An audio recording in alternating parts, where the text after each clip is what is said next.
नमस्कार श्रोतों, स्वागत है आप सभी का हमारे अपने यूट्यूब चैनल वेदाभ्यास में। तो आज के वीडियो में हम देखने वाले हैं श्रीमद् भगवद गीता का अध्याय 11वां विश्व रूप दर्शन योग।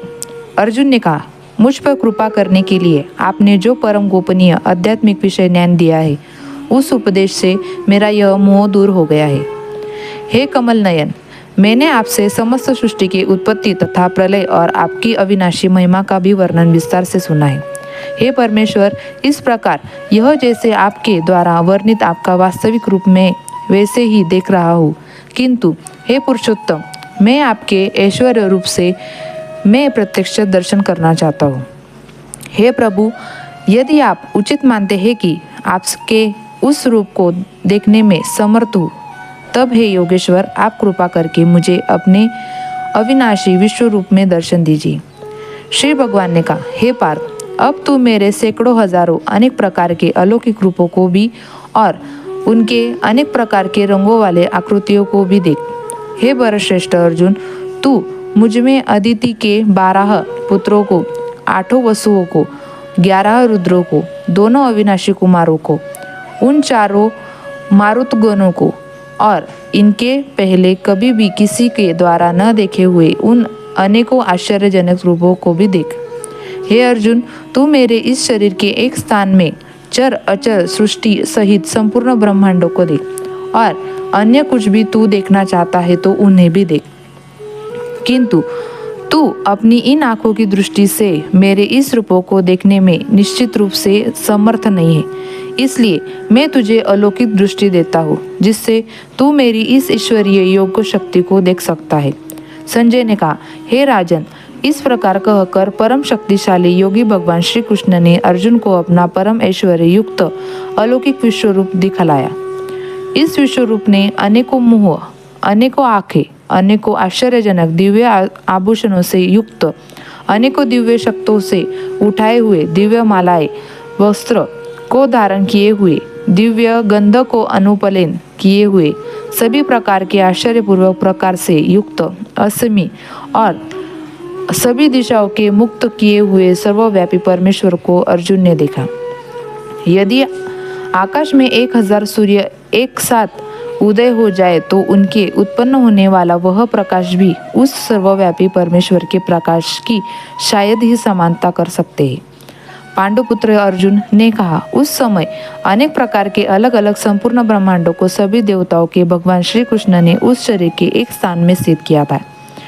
तब आश्चर्यचकित, हर्ष से रोमांचित हुए शरीर से अर्जुन ने भगवान को शरीर झुकाकर प्रणाम करते हुए और हाथ जोड़ते हुए प्रार्थना करते हुए बोला। अर्जुन ने कहा, हे भगवान श्री कृष्ण, मैं आपके शरीर में समस्त देवताओं को तथा अनेकों विशेष प्राणियों को एक साथ देखता हूँ, और कमल के आसन पर स्थित ब्रह्मा जी को, शिव जी को, समस्त ऋषियों को और दिव्य सर्पों को भी देखता हूँ। हे विश्वेश्वर, मैं आपके शरीर में अनेकों हाथ, पेट, मुख और आंखों तथा चारों ओर से असंख्य रूपों को देख रहा हूँ। हे विश्वरूप, न तो मैं आपका अनंत हूँ, न मध्य और न आदि में देख पा रहा हूँ। मैं आपको चारों ओर से मुकुट पहने हुए, गदा धारण किए हुए और चक्र सहित अपार तेज से प्रकाशित देख रहा हूँ, और आपके रूप को सभी ओर से अग्नि से समान जलता हुआ, सूर्य की समान चकाचौंध करने वाला प्रकाश को कठिनता से देख पा रहा हूँ। हे भगवान, आप ही जानने योग्य परब्रह्म परमात्मा है। आप ही इस जगत के परम आधार है। आप ही अविनाशी सनातन धर्म के पालक है, और मेरी इस समझ है से आप ही अविनाशी सनातन पुरुष है। आप अनादि है, अनंत है और मध्य है। आपकी महिमा अनंत है, आपकी असंख्य भुजाएं है। चंद्र और सूर्य आपकी आंखों है, और मैं आपके मुख से जलती हुई अग्नि के निकलते वाले तेज के कारण इस संसार को तपते हुए देख रहा हूँ। हे महापुरुष, संपूर्ण आकाश से लेकर पृथ्वी तक के बीच केवल आप ही अकेले सभी दिशाओं में व्याप्त है, और आपके इस भयंकर आश्चर्यजनक रूप को देखकर तीनों लोग भयभीत हो रहे हैं। सभी देवों के सम्मुख आप में प्रवेश कर रहे हैं। उनमें से कुछ भयभीत होकर हाथ जोड़कर आपका गुणगान कर रहे हैं, और कुछ महर्षिगण और सिद्धों में कुछ समूह कल्याण हो, इस प्रकार कहकर उत्तम वेद्य स्रोत द्वारा आपकी स्तुति कर रहे हैं। शिव के सभी रूप, सभी आदित्यगण, सभी वासु, सभी साध्यगण, संपूर्ण विश्व के देवता, दोनों अविनाशी कुमार तथा समस्त मरुतगण और पितरों का समूह, सभी गंधर्व, सभी यज्ञ, समस्त राक्षस और सिद्ध के समूह, वह सभी आश्चर्यचकित होकर आपको देख रहे हैं।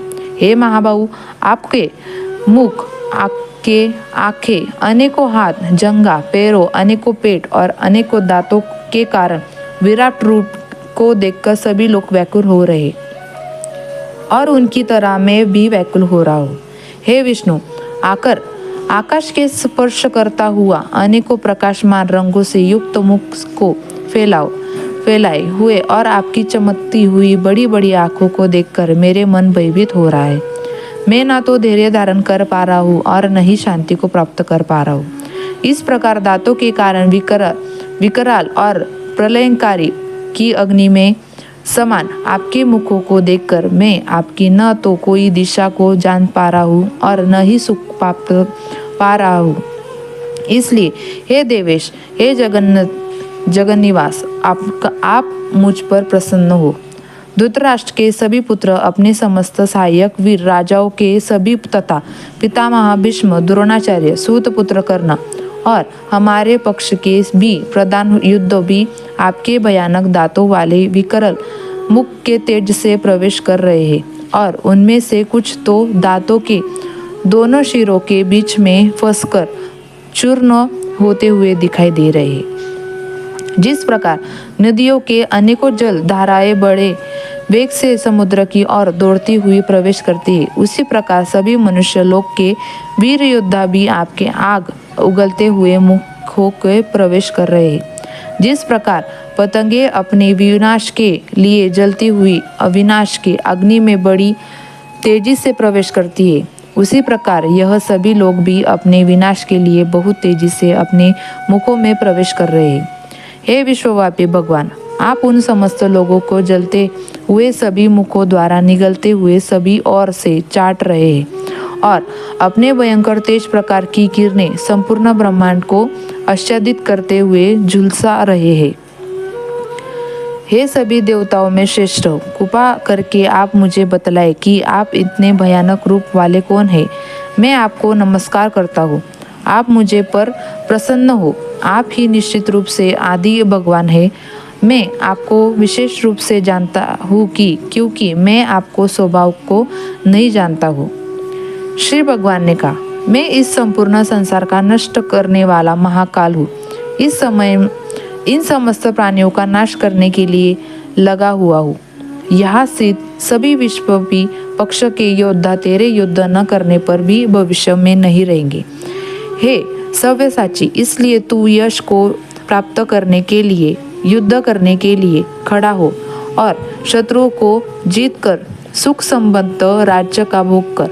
सभी पहले ही मेरे द्वारा मारे जा चुके हैं, तू तो युद्ध में केवल निमित्त बन रहा है।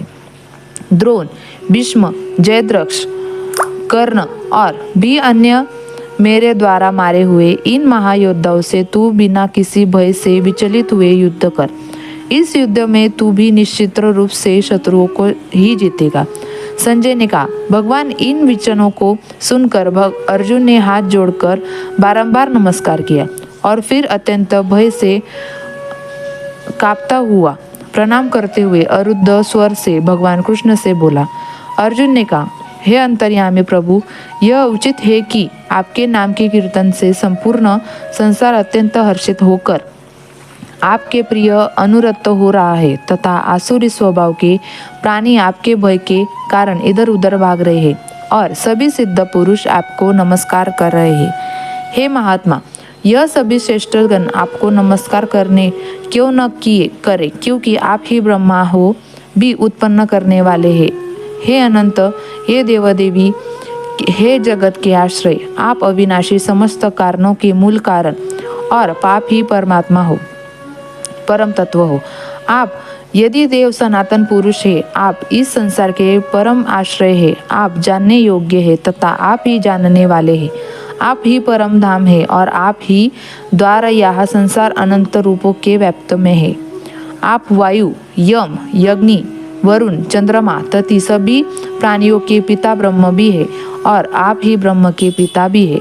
आपको बारंबार नमस्कार, आपको हजारों बार नमस्कार हो, फिर भी आपको बारंबार नमस्कार करता हूँ। हे असीमित शक्तिमान, मैं आपको आगे से, पीछे से और सभी ओर से नमस्कार करता हूँ, क्योंकि आप ही सभी कुछ है। आप अनंत पराक्रम के स्वामी हैं। आप ही से समस्त संसार व्याप्त है, अतः आप ही सब कुछ है। आपको अपना मित्र मानकर मैंने हठ पूर्वक आपको हे कृष्ण, हे यादव, हे सखा, इस प्रकार आपकी महिमा को जाने बिना मूर्खतावश आपको प्रेमवश जो कुछ कहा। हे अच्युत, यही नहीं, हंसी मजाक में आराम करते हुए, सोते हुए, बैठते हुए, यह भोजन करते हुए, कभी अकेले में या कभी मित्रों के सामने मैंने आपको जो अनादर किया, उन सभी अपराधों के लिए मैं क्षमा मांगता हूँ। आप इस चल और अचल जगत के पिता और आप ही इस जगत के पुण्यनीय आध्यात्मिक गुरु हैं। इस अचित्य शांति वाले प्रभु, तीनों लोकों में अन्य न तो कोई आपके समान हो सकता है और न ही कोई बढ़कर हो सकता है। अतः मैं समस्त जीवों के पूजनीय भगवान के चरणों में गिरकर साष्टांग प्रणाम करता हूँ। आपकी कृपा के लिए प्रार्थना करता हूँ कि हे मेरे प्रभु, जिस प्रकार से पिता अपने पुत्रों के अपराधों को, मित्र अपने मित्रों के अपराधों को और प्रेमी अपने प्रिय के अपराधों को सहन कर लेते हैं, उसी प्रकार आप मेरे अपराधों को सहन करके कृपा करें। पहले कभी न देखे गए आपके इस रूप को देखकर मैं हर्षित हो रहा हूँ और आपके साथ मेरा मन भय के कारण विचलित भी हो रहा है। इसलिए हे देवताओं के स्वामी, हे जगत के आश्रय, आप मुझ पर प्रसन्न होकर अपने पुरुषोत्तम के रूप में मुझे दिखलाए। हे हजारों भुजाओं वाले विराट स्वरूप भगवान, मैं आपके मुकुट धारण किए हुए और हाथों में शंख, चक्र, गदा और पद्य लिए रूप का दर्शन करना चाहता हूँ। कृपा करके अपने चतुर्भुज रूप के में प्रकट हो। श्री भगवान ने कहा, हे अर्जुन, मैंने प्रसन्न होकर अपनी अंतरंगा शक्ति के प्रभाव से तुझे अपना दिव्य विश्व रूप दिखाया है। मेरे इस तेजोमय अनंत विश्व रूप को तेरे अतिरिक्त अन्य किसी को द्वारा पहले कभी नहीं दिखाया गया है। हे कुरुश्रेष्ठ, मेरे इस विश्व रूप को मनुष्य लोक में न तो यज्ञों के द्वारा, न वेदों के अध्ययन द्वारा, न दान के द्वारा, न पुण्य कर्मों के द्वारा और न कठिन तपस्या द्वारा ही देखा जाना संभव है। मेरे इस विश्व रूप को तेरे अतिरिक्त अन्य किसी के द्वारा पहले कभी नहीं देखा गया है।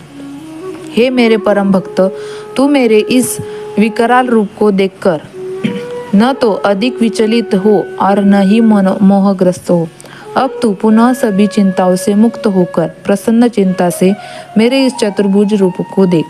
संजय ने कहा, वासुदेव भगवान श्री कृष्ण ने अर्जुन से इस प्रकार कहने के बाद अपना विष्णु स्वरूप चतुर्भुज रूप को प्रकट किया और फिर दो भुजाओं वाले मनुष्य स्वरूप में प्रदर्शित करने भयभीत अर्जुन को धैर्य बताया।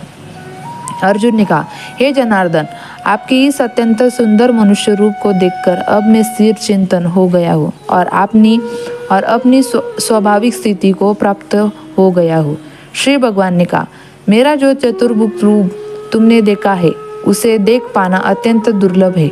देवता भी इस शाश्वत रूप के दर्शन की आकांक्षा करते रहते हैं। मैं इस चतुर्भुज रूप को, जिसको तेरे द्वारा देखा गया है, इस रूप को न वेदों के अध्याय से, न तपस्या से, न दान से और न ही यज्ञ से देखना संभव है। हे परंतप अर्जुन, केवल अनन्य भक्ति के द्वारा ही मेरा साक्षात रूप दर्शन किया जा सकता है, वास्तविक स्वरूप को जाना जा सकता है और इसी विधि से मुझसे प्रवेश किया जा सकता है। हे पांडुपुत्र, जो मनुष्य केवल मेरी शरण होकर मेरी ही लिए संपूर्ण कर्तव्य कर्मों को करता है, मेरी भक्ति में स्थित रहता है, सभी कामनाओं से मुक्त रहता है और समस्त प्राणियों से मैत्री भाव रखता है, वही मनुष्य निश्चित रूप से मुझे ही प्राप्त करता है। तो इस प्रकार उपनिषद, ब्रह्म विद्या तथा योग शास्त्र रूप श्रीमद् भगवद गीता के श्री कृष्ण अर्जुन संवाद में विश्व रूप दर्शन योग नाम का 11वां अध्याय संपूर्ण हुआ। हरिओम तत्सत। तो दोस्तों ये थी हमारी आज की वीडियो। अगर आपको ये वीडियो अच्छी लगे तो प्लीज़ ये वीडियो को लाइक करें और चैनल को सब्सक्राइब करें, क्योंकि आपका एक लाइक और आपका एक सब्सक्राइब हमें लगे रहने की ताकत देता है। तो मिलते हैं अगले वीडियो में अगले अध्याय के साथ। हर हर महादेव।